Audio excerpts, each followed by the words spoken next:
Até agora a gente representou apenas variáveis e constantes utilizando textos, mas sim, existem outros tipos possíveis de serem utilizados para serem armazenados em variáveis e constantes. E é sobre isso que eu vou falar nessa aula, sobre quais são os tipos primitivos no JavaScript. Quando a gente fala de tipos primitivos, são tipos base suportados nativamente pela linguagem JavaScript. Eu vou mostrar eles para vocês aqui com exemplos práticos no Visual Studio Code. Então vamos lá para o código. Abrindo aqui o Visual Studio Code, a gente tem nossas pastas. Vou criar novamente a pasta da aula atual, que é a aula 3. E aqui eu vou criar um novo arquivo. Novamente, nosso arquivo index.js. Aqui eu vou, no terminal, acessar a pasta que eu criei da aula 03. De aula 03. E aqui eu vou listar os arquivos. Só tenho o meu arquivo index.js, que é esse arquivo aqui em cima que está vazio. Então, vamos começar aqui falando sobre algo que eu mostrei na aula anterior, mas eu não expliquei, que são os comentários. Ou seja, eu coloco barra, barra, eu estou escrevendo um comentário.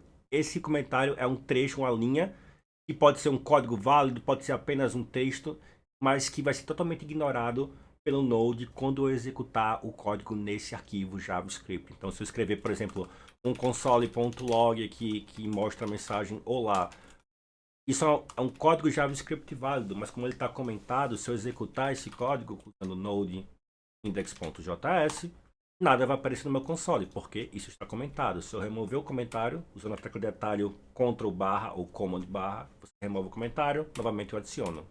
Removo, adiciono. Então, se eu executar esse arquivo, não esquece de salvar o arquivo antes de executar, novamente node index.js, eu exibo a mensagem olá, limpar o terminal com Command K ou Ctrl K. Então, assim que a gente escreve comentários com JavaScript. E feito esse parênteses, vamos agora falar sobre os tipos de dados no JavaScript. Então, vamos começar com o tipo que a gente já falou anteriormente, que é o tipo texto, que a gente chama de string. Esse termo string é um termo que não é exclusivo do JavaScript, é um termo que é usado em programação geral, quando a gente se refere a texto. E a gente já viu que a gente pode criar texto, aqui vou usar const como padrão, e a gente pode criar textos usando aspas simples, aspa dupla ou backtick, que é essa aspa simples, aspas duplas ou o backtick. Aqui eu vou usar backtick para explicar algumas coisinhas para vocês mais para frente. Então, a mensagem vai ser olá, e eu vou definir aqui com o backtick. E vou criar outra constante, dessa vez como chamada de nome. Então, nome vai ser João. Eu vou usar aspas simples mesmo, porque eu não vou ver daqui a pouco o porquê disso. Então eu crio a mensagem João. E o que eu quero fazer, eu quero juntar essas duas mensagens. Eu tenho algumas formas de fazer isso. Então posso criar aqui resultado como sendo, como sendo a soma das duas constantes. Então eu vou fazer mensagem mais nome. E isso eu vou exibir, vou guardar essa soma nessa variável resultado e vou exibir o valor de resultado. Então, se eu vier console log resultado e executar isso no terminal, vai ver que ele juntou os dois textos. Ele juntou o olá e juntou o João. Para que isso fique mais bonitinho, eu vou dar um espaço aqui. O espaço ele não vai ser desconsiderado, já que ele é parte da string. Então, se eu executar novamente, vai ver que ele adicionou um espaço olá João. Só que tem uma outra forma de você juntar textos, que é uma forma mais dinâmica e mais interessante. E só funciona dentro de textos com backtick. Por isso que eu deixei aqui o backtick. E é você fazer da seguinte forma. Você tem uma mensagem que está escrita com backtick. Você vai usar alguns caracteres especiais, que é o dólar seguido de abre e fecha chaves. Vai ver que vai mudar aqui a cor. A ideia, no caso do Visual Studio Code, ele indica que é um código que não é parte do texto em si. Então o que eu vou fazer é pegar essa constante nome e vou colocar aqui dentro. E o que vai acontecer, se eu executar isso no terminal, o resultado ele vai dar erro porque o resultado não existe mais. Então deixa eu voltar aqui, colocar a mensagem e executar novamente, limpa o console. Ele vai exibir a mensagem olá João. O que ele faz aqui? Ele pega o valor de mensagem. Mensagem é uma string que começa com olá e que vai buscar o resto dessa parte dessa string dentro do valor da constante nome. Nome aqui está definido como João, então ele vai substituir tudo isso daqui pelo valor que tem em nome, no caso só João. Então, no final das contas, minha mensagem vai ser Olá, João. Esse uso do backtick com o dólar, as chaves, isso se chama interpolação de strings. Esse é um termo que também existe em outras linguagens de programação, não é exclusivo do JavaScript. O nome que se dá é esse, interpolação de strings. E é uma forma interessante de você criar strings dinâmicas, juntando valores que vêm de outras strings, de outras constantes ou variáveis. Sobre strings, você tem mais algumas questões interessantes, algumas funções interessantes, já que a string ela acaba se tornando um objeto. Similar ao nosso console, que tem várias funções, várias ações, a string também vai ter várias diferentes funções ou ações. Então vamos ver algumas delas aqui. Uma função interessante é você contar quantos caracteres tem na sua string. Então você pode fazer mensagem.length. Isso vai dizer quantos caracteres vai ter na sua string. Vamos escrever isso daqui, executar. Aqui eu tenho 8 caracteres nesse texto todo. Olá, espaço João.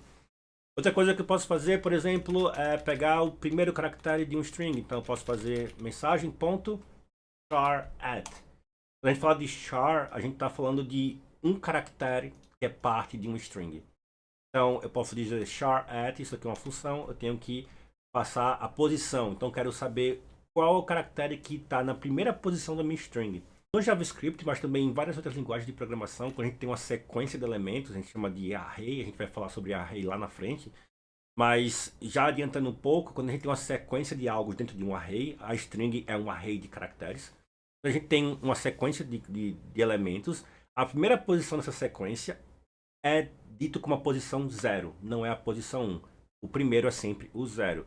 E não é diferente aqui com strings. O primeiro elemento de uma string, a posição dele é a posição 0, não é a posição 1. Se eu colocasse a posição 1, ele retornaria o L. Se eu estou botando a posição 0, ele vai me retornar o O.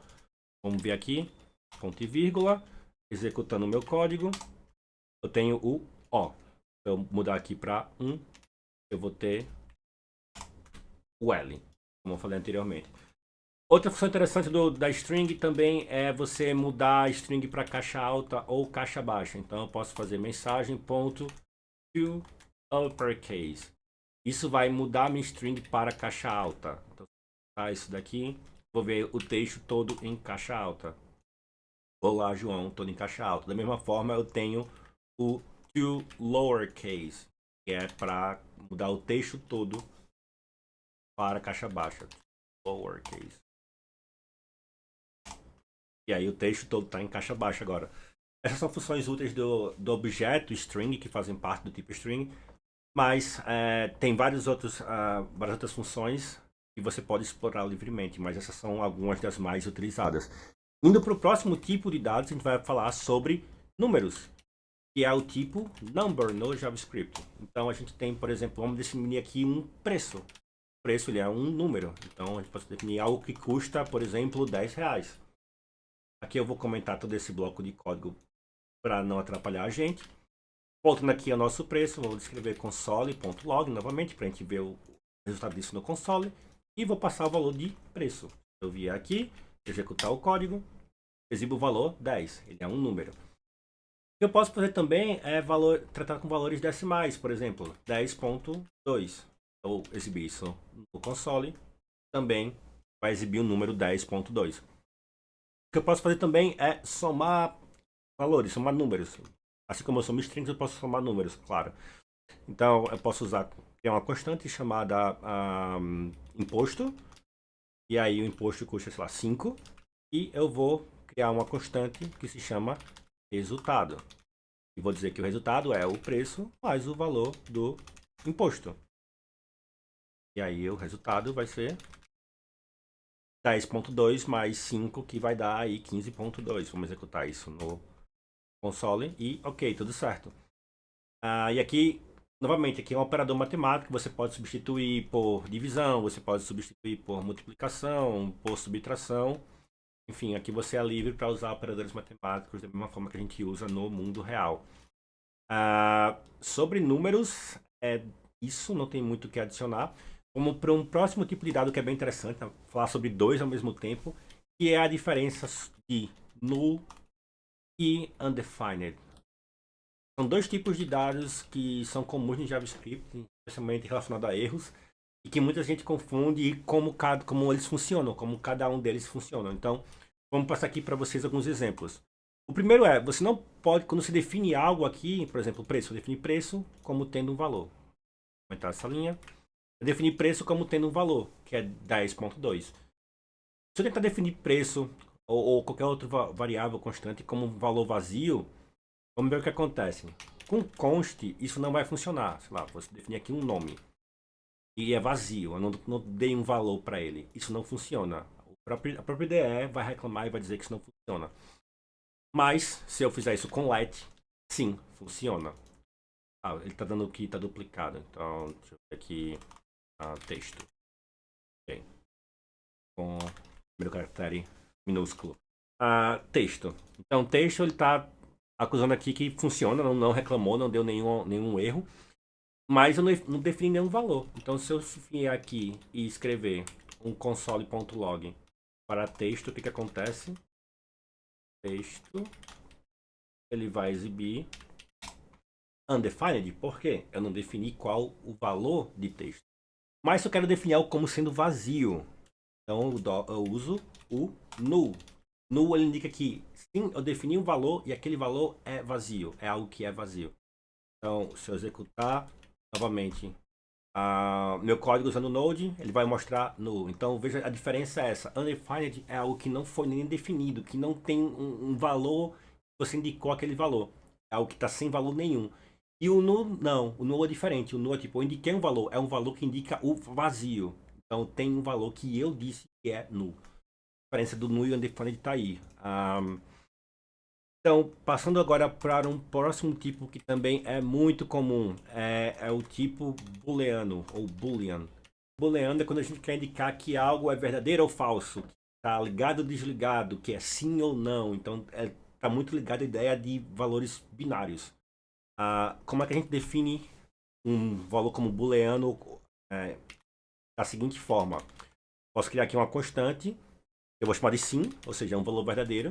Ela recebe o valor de true, que do inglês significa verdadeiro. Enquanto que vou criar uma constante que eu vou chamar de não, aqui sem caracteres especiais. Por favor, não façam isso.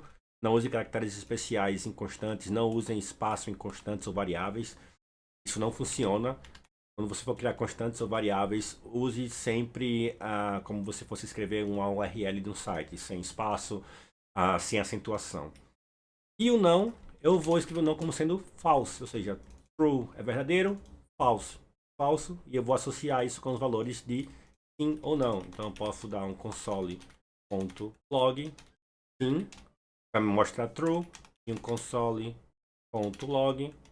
ao não, ele vai me mostrar falso. Vou aumentar isso aqui e executar esse código novamente. Então você vê que o sim ele mostrou true e o não ele mostrou false. O valor booleano é muito usado quando a gente vai criar condicionais, controlar fluxos, definir se vai para um caminho ou pelo outro. Então, o booleano é algo bem utilizado e ele tem uma álgebra própria, ou seja, uma forma própria da gente lidar com esses valores de forma matemática, que a gente vai falar um pouquinho mais para frente sobre isso. E até agora a gente usou o console log apenas para mostrar o valor das constantes e variáveis, mas a gente pode usar o console log para perguntar ao JavaScript qual o tipo de uma constante ou variável. Então, como é que a gente consegue fazer isso? Existe uma palavra-chave chamada typeof. Então, a palavra-chave do JavaScript que, se eu passar uma constante ou variável, no caso aqui sim, ele vai me dizer o tipo dessa constante ou variável, ao invés de me dizer o valor. Então, como é que eu faço para acessar isso? Eu uso o console.log para exibir no meu terminal qual é o tipo da constante, nesse caso, sim. E a gente já sabe que vai ser um boolean. Então, botar o ponto e vírgula aqui para seguir o padrão e executar isso no console. Você vê que o tipo da constante sim é um boolean. E você pode fazer essa mesma verificação, esse mesmo type check em qualquer uma das constantes ou variáveis que a gente definiu anteriormente aqui. E sobre tipos com JavaScript, os primitivos com JavaScript é isso. Não esquece de, antes de ir para a próxima aula, faz o exercício, faz a lista de exercícios. Vai estar o link aqui embaixo no vídeo com alguns exercícios relacionados a essa questão de tipos primitivos com JavaScript, como lidar com eles, como usá-los. Faz a lista e depois vamos para o próximo vídeo.